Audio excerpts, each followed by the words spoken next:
23 अप्रैल चैत्र पूर्णिमा के दिन घर की पुरानी झाड़ू से करे। ये एक अचूक उपाय हर कष्ट दूर करेंगे। भगवान विष्णु घर में आएगी, सुख समृद्धि और शांति और होगी धन की वर्षा। दोस्तों, 23 अप्रैल 2024 के दिन इस साल की सबसे बड़ी पूर्णिमा पड़ने जा रही है। दोस्तों, ये पूर्णिमा 400 वर्षों बाद बेहद ही दुर्लभ और दिव्य संयोग लेकर आई है। इस पूर्णिमा के दिन धन लक्ष्मी योग, अमृत सिद्धि योग का निर्माण हो रहा है, जिस वजह से इस दिन घर में रखी झाड़ू से जुड़े इन उपायों को करने से आपकी किस्मत चमक उठेगी और आपके कैसे भी कष्ट होंगे वह मात्र इस आसान से उपाय को करने से दूर हो जाएंगे। इसलिए दोस्तों, वीडियो को आखिर तक जरूर देखिए ताकि ये मौका आपके हाथ से न छूट जाए।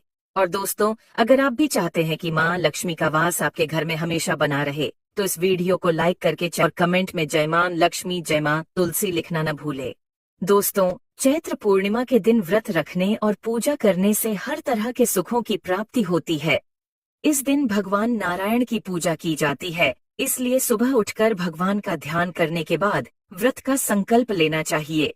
चैत्र पूर्णिमा के दिन भगवान विष्णु की कृपा प्राप्त करने के लिए तरह तरह के उपाय किए जाते हैं। इस दिन तुलसी की जड़ की मिट्टी से पवित्र नदी, सरोवर या कुंड में स्नान करने से भगवान विष्णु का आशीर्वाद मिलता है। इस दिन किए जाने वाले दान का फल अन्य पूर्णिमा की तुलना में 32 गुना अधिक मिलता है। दोस्तों, चैत्र पूर्णिमा के दिन ब्रह्म मुहूर्त में किसी पवित्र नदी में स्नान करना बेहद शुभ माना जाता है। हालांकि यदि आप चाहें तो घर पर गंगा जल मिलाकर भी स्नान कर सकते हैं।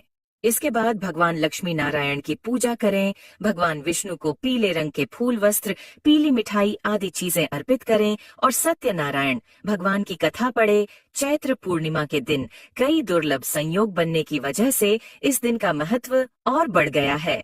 दोस्तों, झाड़ू का हम आपको वह नियम बताने वाले हैं जिससे आपको पता चलेगा कि झाड़ू को किस दिशा में रखना शुभ होता है, झाड़ू कब बदलनी चाहिए, झाड़ू को लेकर आपको ऐसी कौन सी गलतियां नहीं करनी चाहिए जो वास्तुशास्त्र में लिखा हुआ है, वरना आपके जीवन में आपको गरीबी, दरिद्रता, परेशानी, कष्ट का सामना करना पड़ सकता है। दोस्तों, तो देखिए, बहुत पहले जो बात है, जो सबसे पहला नियम है झाड़ू को लेकर के, यह नियम है कि कभी भी घर की झाड़ू को अपनी नजरों के सामने मत आने दे। देखिए, इस बात को समझ लीजिए कि झाड़ू को घर में रखते हो, चाहे ऑफिस में रखते हो, कभी भी अपनी आंखों के सामने झाड़ू को न आने दे, न किसी बाहरी व्यक्ति के सामने आने दे।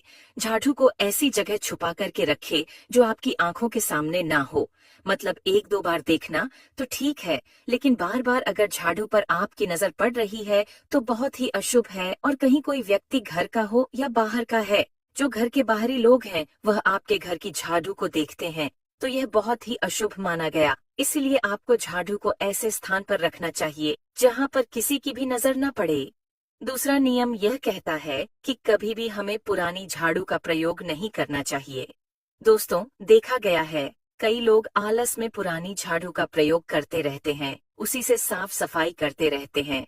वास्तुशास्त्र के हिसाब से यह बहुत ही ज्यादा अशुभ है। ऑफिस हो या घर हो, कभी भी टूटी झाड़ू का इस्तेमाल करके हमें घर की साफ सफाई नहीं करना चाहिए। इससे हमारे घर पर परेशानियां आती हैं, दिक्कतें आती हैं। हम कोई भी कार्य शुरू करते हैं, उसमें लगातार बाधा आना शुरू हो जाती है।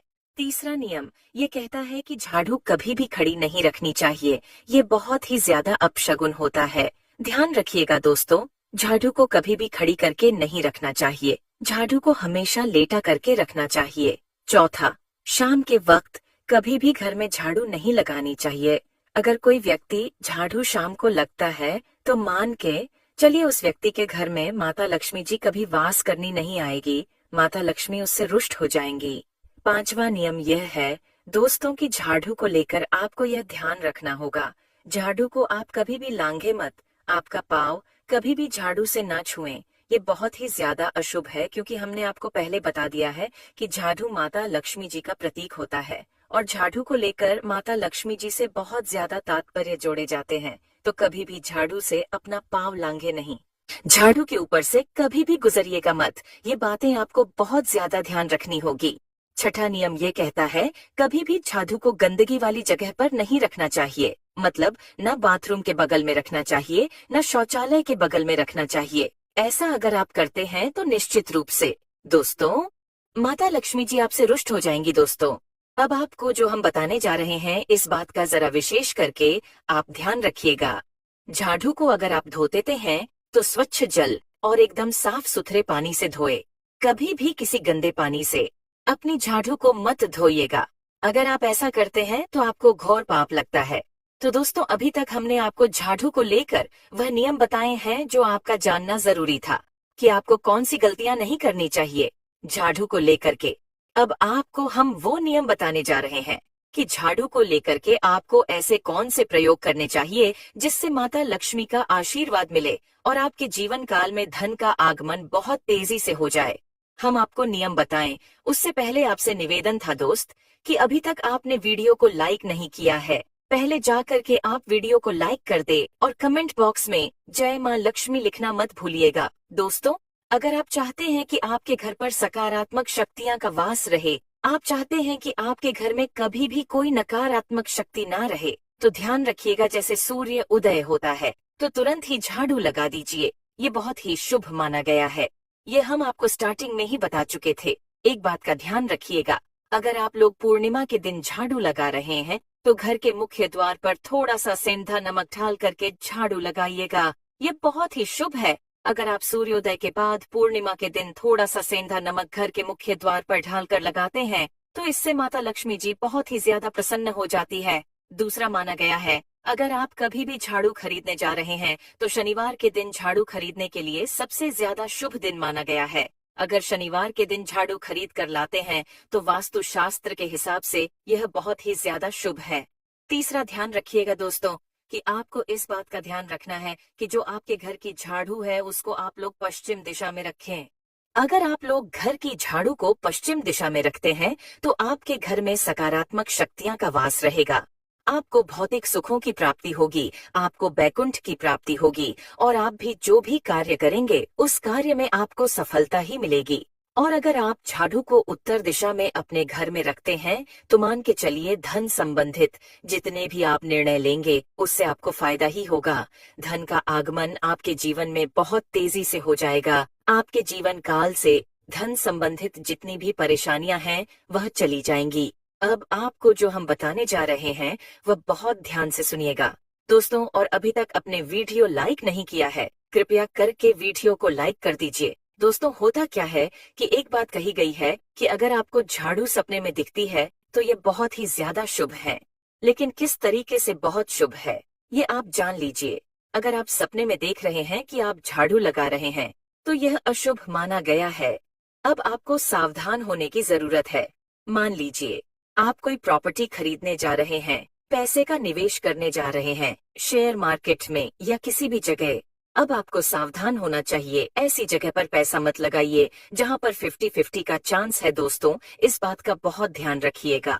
दूसरा, अगर आप सपने में यह देखते हैं कि आप मंदिर में झाड़ू लगा रहे हैं तो मान के चलिए अब आपके जो कठिनाई वाले दिन थे वह चले जाएंगे, आपके कष्ट वाले जो दिन थे वह खत्म हो जाएंगे और माता लक्ष्मी जी आपके घर पर वास करने आएंगी। ये बहुत ही ज्यादा शुभ बताया गया है। अब मान लीजिए आप सपने में ये देखते हैं कि आपके घर का व्यक्ति झाड़ू लगा रहा है तो ये उसके लिए बहुत शुभ संकेत है। मान के चलिए कि आपका जानने वाला व्यक्ति जो आपके सपने में झाड़ू लगा रहा है उसका समय अच्छा आने वाला है। तो दोस्तों, ये कुछ ऐसी बातें हैं झाड़ू को लेकर जो आपका जानना जरूरी था।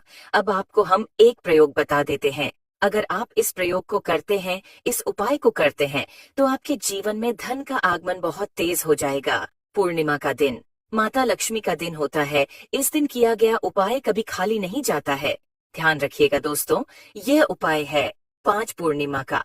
यह उपाय अगर आप करेंगे तो माता लक्ष्मी का आशीर्वाद मिलेगा। आपको करना यह है कि एक पूर्णिमा को, मतलब पहले पूर्णिमा से जब ये आप उपाय करने जा रहे हैं उससे पहले आप तामसिक भोजन खाना छोड़ दीजिएगा। तामसिक से मतलब है शराब, मदिरा, नॉनवेज, इन सब चीजों को बिल्कुल त्याग दीजिएगा, वरना आपकी ये पूजा संपन्न नहीं मानी जाएंगी। आपको माता लक्ष्मी का आशीर्वाद नहीं मिलेगा। आपको करना सिर्फ यह है कि 5 पूर्णिमा आपको किसी भी झाड़ू के नीचे, जो घर की झाड़ू है उसके नीचे 2 लौंग दबा देनी है और एक काली मिर्च दबा देनी है। इसको पहले पूर्णिमा के बाद दूसरे पूर्णिमा को किसी भी लाल कपड़े में रख देना है। फिर ऐसे लगातार आप जितने भी पूर्णिमा आप इलायची और ये लौंग दबा रहे हैं ऐसा लगातार आप जितनी भी पूर्णिमा आप इलायची और ये लौंग को दबाते जा रहे हैं, इसको लाल कपड़े में रख ले जाइए और इसको मोली धागे से बांध करके अपनी अलमारी में रख दीजिए। उसको वहीं पर पड़े रहने दीजिए और दिवाली के समय इसको निकाल करके किसी भी बहती नदी में बहा दीजिएगा। दोस्तों, दिवाली तक आपके पास पैसे आने के रास्ते बंद हो गए थे, वह खुल जाएंगे।